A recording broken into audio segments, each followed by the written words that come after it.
शरदचंद्र पवार राष्ट्रवादी काँग्रेसचे सोलापूरचे जिल्हाध्यक्षपद काढल्यानंतर नाराज झालेले ज्येष्ठ नेते बळीराम काका साठे यांच्यावर कार्यकर्ते व समर्थकांनी पक्ष बदलाचा दबाव टाकला होता। त्यामुळे काका साठे हे एकनाथ शिंदे यांच्या शिवसेनेत जातील अशा चर्चेने जोर धरला। माजी जिल्हा परिषद सदस्य संजय पाटील घाटणेकर यांनी या प्रकरणात मध्यस्थी करत शरद पवार यांची भेट घेतली आणि काका साठे यांच्यासारखी ज्येष्ठ माणसं पक्षातून जाऊ नयेत यासाठी साहेबांनी प्रयत्न करावा अशी विनंती केली। त्यानंतर शरद पवार यांनी फोन करून काका साठे यांना बारामती येथे भेटायला बोलवले। ठरल्यानुसार गुरुवारी बारामतीमध्ये काका साठे संजय पाटील घाटणेकर यांनी पवारांची भेट घेतली। या भेटीत बराच वेळ चर्चा झाली। शरद पवार यांनी काका साठे यांना पक्ष बदलल्यावर तुम्हाला झोप येईल का असा थेट प्रश्न केला। तुमच्या हृदयात माझे नाव आणि फोटो आहे, त्यामुळे पक्ष सोडू नका असेही त्यांनी सांगितले। सोलापूरकडे माझेच दुर्लक्ष झाले असे मान्य करत येणाऱ्या जिल्हा परिषद, महानगरपालिका, पंचायत समिती निवडणुकीत उमेदवार मी स्वतः ठरवणार आहे। त्याचबरोबर येत्या काही दिवसात सोलापूर लोकसभा आणि माढा लोकसभा असे 2 जिल्हाध्यक्ष करण्याची भूमिका पवार यांनी मांडली। त्यामुळे सोलापुरात लोकसभेसाठी काका साठे हेच अध्यक्ष राहतील असे कार्यकर्ते सांगत आहेत।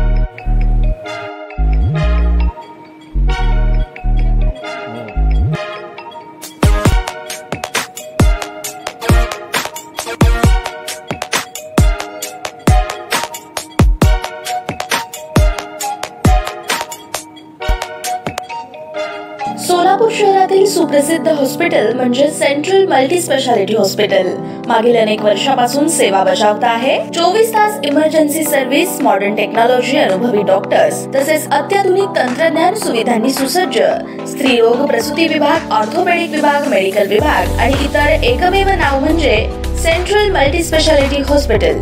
पत्ता गणेशपेठ शॉपिंग सेंटर, मंगळवार बाजार, सोलापूर। ताज्या बातम्या पाहण्यासाठी प्राईम महाराष्ट्र न्यूज चॅनलला सबस्क्राइब करा।